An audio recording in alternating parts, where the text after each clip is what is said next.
Hello दोस्तों, हमारे YouTube channel में आपका स्वागत है। दोस्तों, आज हम मॉडल पेपर 2024 वाला बहुत ही महत्वपूर्ण प्रश्न बताने वाले हैं। ठीक है ना, 2024 का है और विषय क्या है दोस्तों? हिंदी है। तो दोस्तों, आप लोगों से रिक्वेस्ट है कि आप लोग वीडियो को अंत तक जरूर देखिएगा यदि आप हिंदी में ज़्यादा नंबर लाना चाहते हैं तो। ठीक है ना। तो दोस्तों, इसमें पूरा अंक 100 अंक का रहता है। समय जो दिया जाता है वो 3 घंटा 15 मिनट का रहता है। ठीक है ना। और टोटल प्रश्नों की संख्या कितना है दोस्तों? 106 है। ठीक है ना। और ये साइंस और कॉमर्स दोनों के लिए अनिवार्य है। ठीक है ना, साइंस वालों के लिए भी और कॉमर्स वालों के लिए भी। तो चलिए, देरी ना करते हुए प्रश्न की ओर चलते हैं। तो चलिए यहाँ पर देखते हैं पहला प्रश्न। ठीक ना, ऑब्जेक्टिव प्रश्न है। यहाँ पर पहला प्रश्न है दोस्तों, उसने कहा था शीर्षक कहानी में सुबेदारनी ने युद्ध में अपने पति और पुत्र को बचाने के लिए किससे कहा था? तो लहना सिंह से कहा था कि वजीरा सिंह से कि कीरत सिंह से कि बोधा सिंह से? तो दोस्तों, उसने कहा था कहानी में सूबेदारनी जो थे वो लहना सिंह से कहा था हमारे पुत्र और पति की रक्षा करने के लिए। ठीक है ना। तो ऑप्शन नंबर ए यहाँ पर सही हो जाएगा। Option number A. चलिए दूसरा प्रश्न देखते हैं। संपूर्ण क्रांति भाषण में, ठीक है ना, संपूर्ण क्रांति भाषण निम्न में से किसने दिया था? संपूर्ण क्रांति भाषण निम्न में से किसने दिया था दोस्तों? तो जयप्रकाश नारायण ने। ठीक है ना, जयप्रकाश नारायण ने। ऑप्शन नंबर ए यहाँ पर सही हो जाएगा, इसको याद रखिएगा। चलिए अगला प्रश्न देखते हैं। प्रश्न नंबर 3 है। ठीक है ना, प्रश्न नंबर 3 देखते हैं। ओ सदा नीरा शीर्षक निबंध में से किस रचनाकार का है? ओ सदानीरा शीर्षक निबंध निम्न में से किस रचनाकार का है? मोहन राकेश का है कि जगदीश चंद्र माथुर का है कि बालकृष्ण भट्ट का है कि मलयज का है? तो चारों में से एक ऑप्शन आपका सही है दोस्तों। तो इसका जो सही आंसर हो जाएगा जगदीश चंद्र माथुर। 3 का जो सही आंसर क्या हो जाएगा दोस्तों? जगदीश चंद्र माथुर हो जाएगा। चलिए अगला प्रश्न देखते हैं। अगला प्रश्न है, चौथा प्रश्न है, जूठन शीर्षक आत्मकथा निम्न में से किनकी रचना है? यानी जूठन जो शीर्षक कथा है दोस्तों वो किसकी रचना है? तो जूठन जो है वो ओम प्रकाश वाल्मीकि की रचना है। ठीक है ना, जूठन किसकी रचना है दोस्तों? ओम प्रकाश वाल्मीकि की। ऑप्शन नंबर ए यहाँ पर सही हो जाएगा, ओम प्रकाश वाल्मीकि। अगला प्रश्न देखते हैं। प्रश्न नंबर 5 है, शिक्षा निम्न में से किसकी रचना है? शिक्षा जो है वो किसकी रचना है दोस्तों? तो जे कृष्ण मूर्ति की है। ऑप्शन नंबर बी यहाँ पर सही हो जाएगा, जे कृष्ण मूर्ति। अगला प्रश्न देखते हैं दोस्तों। अगला प्रश्न है, जायसी की रचना निम्न में से कौन है? जायसी की कौन सी रचना हो जाएगा दोस्तों? तो पद्मावत। ठीक ना, जायसी की रचना क्या है? पद्मावत। ऑप्शन नंबर ए यहाँ पर सही हो जाएगा। अगला प्रश्न देखते हैं। जहाँ भय है वहाँ मेधा नहीं हो सकती। ठीक है ना, जहाँ भय है वहाँ मेधा नहीं हो सकती, यह कथन किस लेखक का है? किस लेखक का है दोस्तों? तो शिक्षा का है, जे कृष्णमूर्ति। शिक्षा पाठ में जे कृष्णमूर्ति जो लिखा था उसी का है। ठीक ना, तो ऑप्शन नंबर ए यहाँ पर सही हो जाएगा। अगला प्रश्न देखते हैं। सूरदास के पद में कौन सा रस नहीं पाया जाता है? सूरदास के पद में कौन सा रस नहीं पाया जाता है दोस्तों? तो श्रृंगार रस। श्रृंगार रस। ऑप्शन नंबर डी यहाँ पर सही हो जाएगा, श्रृंगार रस। अगला प्रश्न देखते हैं। हिंदी साहित्य का सूर्य, हिंदी साहित्य का सूर्य किसे कहा जाता है? तो हिंदी साहित्य का सूर्य जो है दोस्तों वो सूरदास को कहा जाता है। ठीक ना, ऑप्शन नंबर सी यहाँ पर सही हो जाएगा, सूरदास। अगला प्रश्न देखते हैं। पठित पाठ के आधार पर पंचायती राज में क्या खो गया है? पठित पाठ के आधार पर पंचायती राज में क्या खो गया है दोस्तों? तो पंच परमेश्वर। ऑप्शन नंबर बी यहाँ पर सही हो जाएगा, पंच परमेश्वर। अगला प्रश्न देखते हैं। एक लेखक और एक पत्र में भगत सिंह ने निम्न में से किसको पत्र लिखा था? किसको पत्र लिखा था दोस्तों? तो 11 का सही आंसर हो जाएगा सुखदेव को। किसको? सुखदेव को। ऑप्शन नंबर ए यहाँ पर याद रखिएगा, सुखदेव। अगला प्रश्न देखते हैं। जयशंकर प्रसाद की नाट्य कृति निम्न में से कौन से है? जयशंकर प्रसाद की नाट्य कृति कौन सी है दोस्तों? तो 12 का जो सही आंसर हो जाएगा ध्रुव स्वामिनी हो जाएगा। ठीक है ना, ध्रुव स्वामिनी। ऑप्शन नंबर ए यहाँ पर सही हो जाएगा। अगला प्रश्न देखते हैं। तार सप्तक का प्रकाशन वर्ष है? तार जो सप्तक है वो कब प्रकाशित हुआ था दोस्तों? तो तार सप्तक 1943 में प्रकाशित हुआ। ठीक है ना, 1943 में। ऑप्शन नंबर ए यहाँ पर सही हो जाएगा। अगला प्रश्न देखते हैं। सुभद्रा कुमारी चौहान के पिता निम्न में से कौन है? ठीक है ना, सुभद्रा कुमारी चौहान के पिता कौन है दोस्तों? तो 14 का जो सही आंसर हो जाएगा ठाकुर रामनाथ सिंह। ठीक ना, Thakur Ramnath Singh. Option number B यहाँ पर सही हो जाएगा। फिर अगला प्रश्न है। सेकरिया पुरस्कार निम्न में से किनको मिला है? सेकरिया जो पुरस्कार है दोस्तों वो किनको मिला है? तो सुभद्रा कुमारी चौहान को ऑप्शन नंबर ए यहाँ पर सही हो जाएगा, सुभद्रा कुमारी चौहान। अगला प्रश्न देखते हैं, अर्धनारीश्वर है, ठीक ना। अर्धनारीश्वर हिंदी साहित्य की कौन सी विद्या है? अर्धनारीश्वर है जो हिंदी साहित्य की कौन सी विद्या है दोस्तों? तो अर्धनारीश्वर उपन्यास है, लेकिन इसमें ऑप्शन नहीं दिया है, तो उपन्यास भी हो जाएगा, ठीक ना। क्या हो जाएगा? उपन्यास। अर्धनारीश्वर क्या है दोस्तों? उपन्यास है, इसको याद रखिएगा। अगला प्रश्न देखते हैं, सरोज स्मृति, सरोज स्मृति शीर्षक रचना की कौन विद्या है? ठीक ना। सरोज स्मृति क्या हो जाएगा? शोक गीत हो जाएगा, ऑप्शन नंबर सी यहाँ पर सही हो जाएगा, शोक गीत। अगला प्रश्न देखते हैं दोस्तों, अगला प्रश्न है, चंद्रधर शर्मा गुलेरी का जन्म स्थान कहाँ है? यानी चंद्रधर शर्मा गुलेरी का जन्म किस राज्य में हुआ था, यानी किस जगह पर हुआ था, ठीक ना। तो 18 का जो सही आंसर हो जाएगा जयपुर। क्या हो जाएगा? जयपुर, ऑप्शन नंबर ए यहाँ पर सही हो जाएगा। अगला प्रश्न है, रामधारी सिंह दिनकर का जन्म स्थान कहाँ है? रामधारी सिंह दिनकर का जन्म स्थान कहाँ हो जाएगा दोस्तों? तो 19 का जो सही आंसर हो जाएगा समरिया बेगूसराय, ठीक ना। समरिया बेगूसराय, ऑप्शन नंबर ए यहाँ पर सही हो जाएगा, समरिया बेगूसराय। अगला प्रश्न देखते हैं, संस्कृति के 4 अध्याय के रचयिता कौन है? संस्कृति के 4 अध्याय के रचयिता कौन है दोस्तों? तो 20 का जो सही आंसर हो जाएगा रामधारी सिंह दिनकर हो जाएगा, ठीक ना। क्या हो जाएगा? रामधारी सिंह दिनकर, इसको याद रखिएगा। अगला प्रश्न देखते हैं, अगला प्रश्न है, अगेय, अगेय का जन्म कहाँ हुआ था? यानी कि अगेय का जन्म किस जगह पर हुआ था, कौन से राज्य में हुआ था, ठीक ना।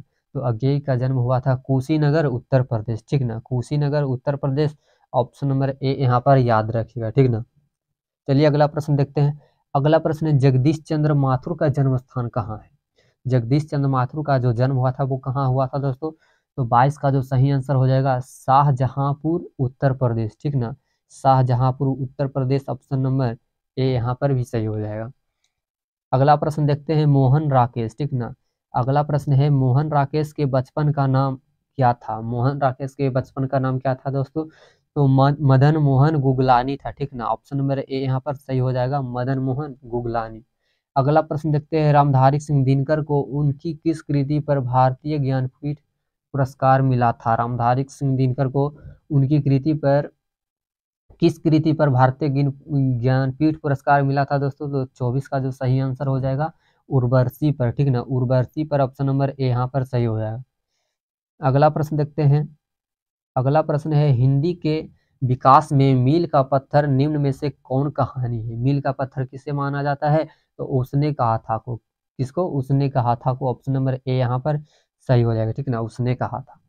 अगला प्रश्न देखते हैं, हजारा सिंह किस कहानी का पात्र है? हजारा सिंह किस कहानी का पात्र है दोस्तों? तो उसने कहा था क्या, ठीक ना, उसने कहा था में हजारा सिंह रहता है, इसलिए ऑप्शन नंबर डी यहाँ पर सही हो जाएगा।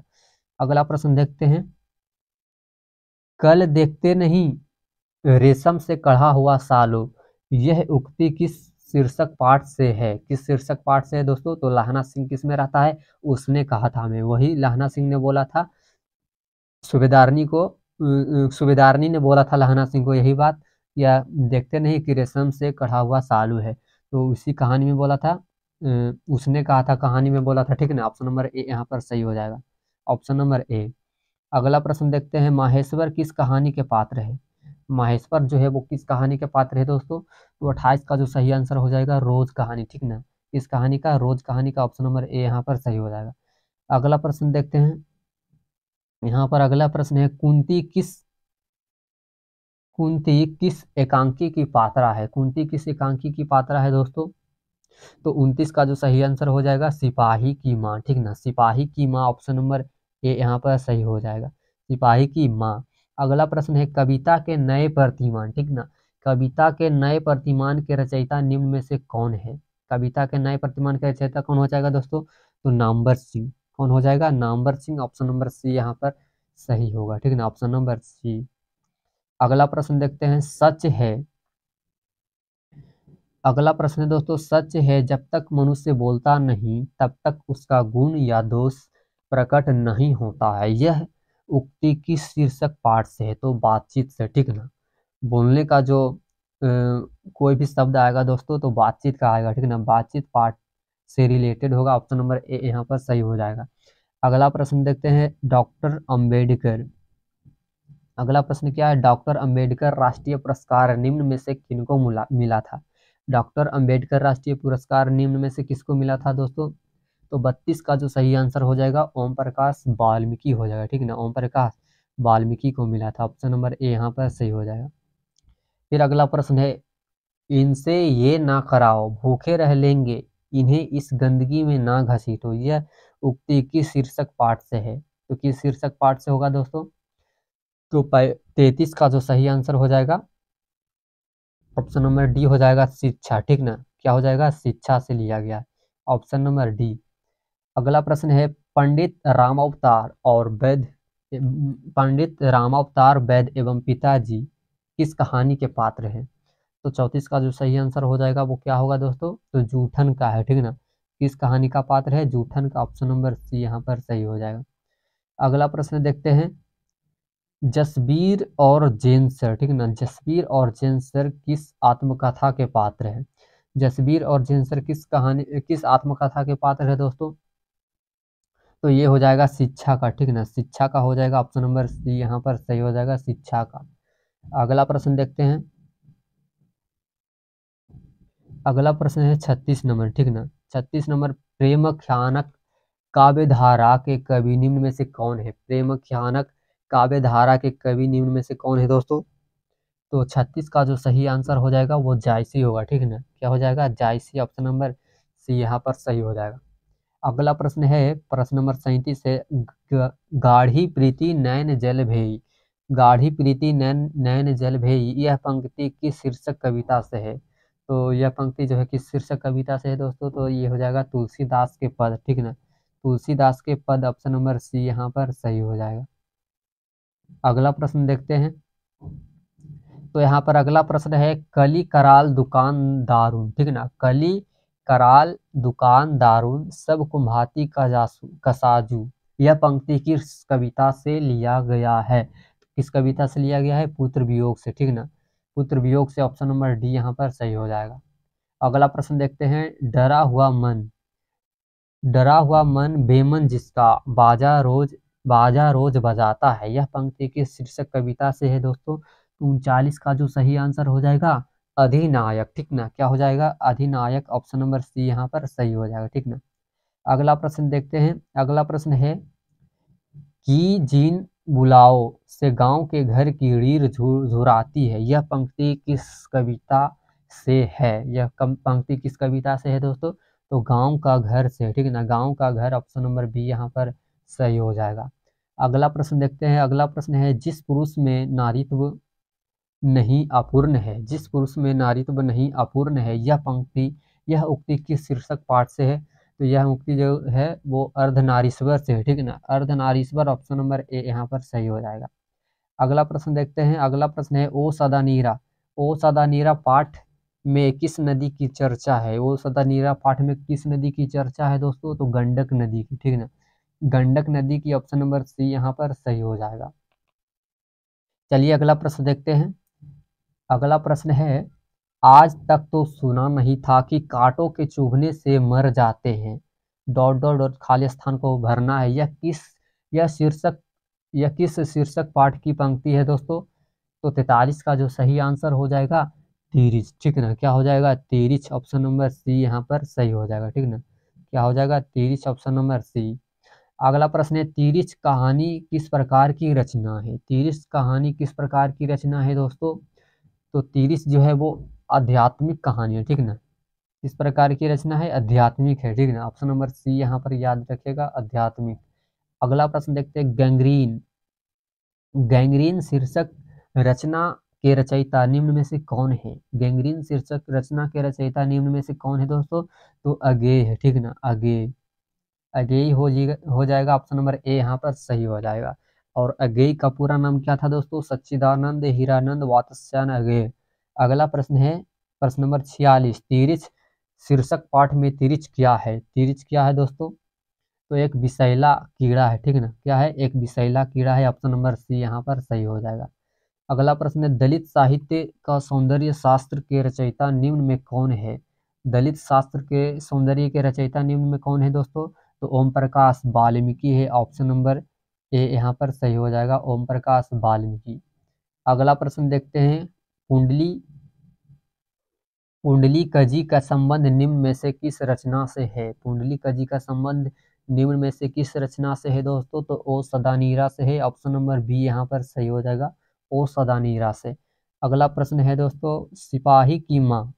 सिपाही की माँ एकांकी में निम्न में कौन पात्रा नहीं है? सिपाही की माँ एकांकी में कौन पात्रा नहीं है दोस्तों? तो मालती नहीं है। कुंती था, मुन्नी भी था, बिस्नी भी था, लेकिन मालती नहीं था, इसलिए नहीं बोल रहा है। तो ऑप्शन नंबर डी यहाँ पर सही हो जाएगा, ठीक है ना, ऑप्शन नंबर डी। अगला प्रश्न देखते हैं। अगला प्रश्न है, उन दिनों गांव में मरने वाले पशुओं को उठाने का काम भी चूहोड़ों के जिम्मे था। यह पंक्ति किस पाठ से है दोस्तों? तो यह पंक्ति किस पाठ से होगा? तो 50 का जो सही आंसर हो जाएगा रोज पाठ। क्या हो जाएगा? रोज पाठ से है। ऑप्शन नंबर ए यहाँ पर सही हो जाएगा, ठीक है ना।